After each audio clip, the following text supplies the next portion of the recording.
My name is Christopher Christie. I'm one of KW's property managers here in Miami, and welcome to another edition of KWPM Insider. Today, I'd like to address some of the misconceptions around the transition from a self-managed property to a KWPMC managed property.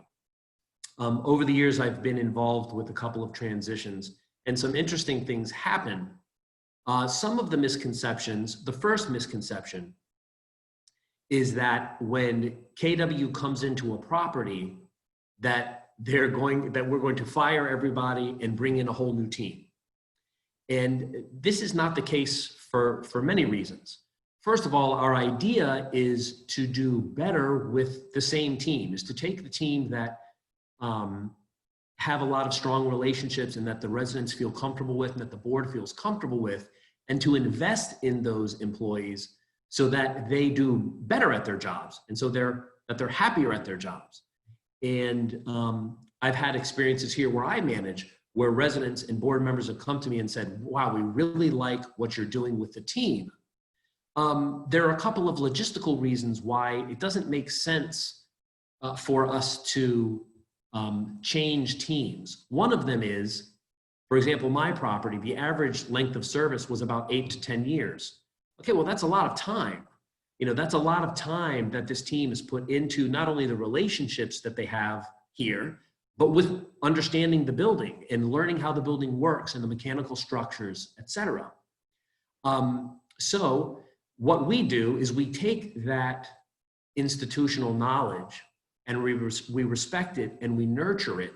And we say, okay, let's take everything good that we've been doing in the past and let's add some training and let's add some corporate support and let's do better.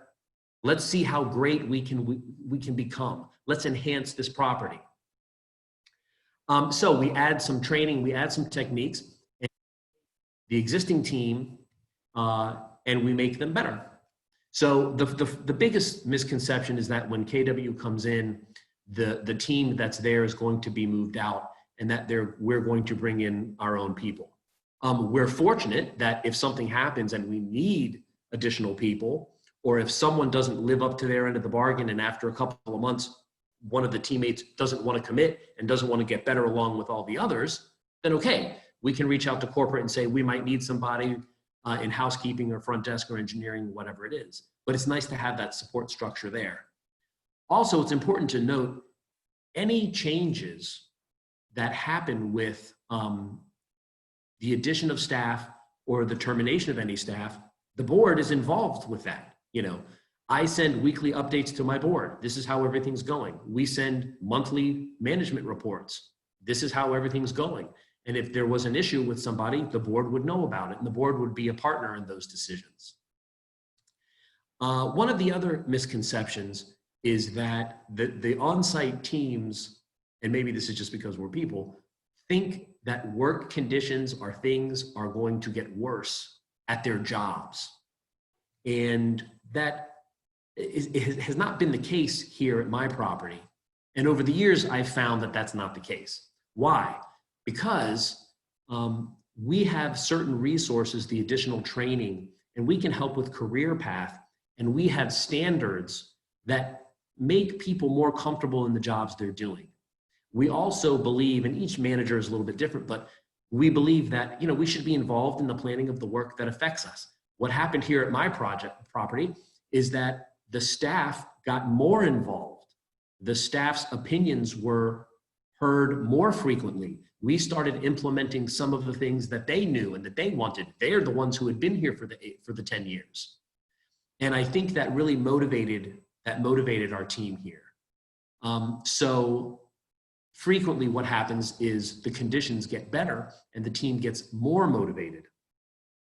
One other interesting thing that I heard was that KW will move the manager without the board's consent or without the board knowing. And that is just, doesn't make a lot of sense, and it isn't how we operate. What professional management companies want, what KW wants, is for the board to really want their manager and like their manager and to keep their manager. Now, if the board is interested in making a change at the manager position, that's a different story. But in no way would KW decide, in my case, Christopher, you need to move where you are and go to a different place. That it just isn't how we do business. And then finally, I don't think my team here understood the impact that we would have on their career path. And I'm sympathetic to the on-site manager because, for example, in my case, our assistant manager had been here 8 years. Okay, well, 8 years is a long time. And already I've been here a year. Already she's very close to getting her own building. And it's tricky for the on-site property managers because while they may want to invest in the team, they don't want to invest in the team to the point where they're going to lose their jobs. I don't know what this previous manager would have done when the assistant manager was ready to take over her position. Okay, well, my whole job is to get everybody promoted, right? I want them to understand our KWPMC procedures and our management reports and our budgets and our funding and how we do all of our standard operating procedures so that they have a career path. And this team that has been here, like I said, for 10 years, with not a lot of emphasis on what are their next steps, we now have associates in all of our departments thinking, I need to get my CAM license. I need to work towards something. And that has helped with their motivation and with their engagement. And that's just something that's I think, in our KWPMC DNA. So I appreciate very much your time and your attention. Thank you for listening to some of these misconceptions about moving from a self-managed property to a KWPMC managed property. And we hope that you stay safe and have a good day. Thank you very much.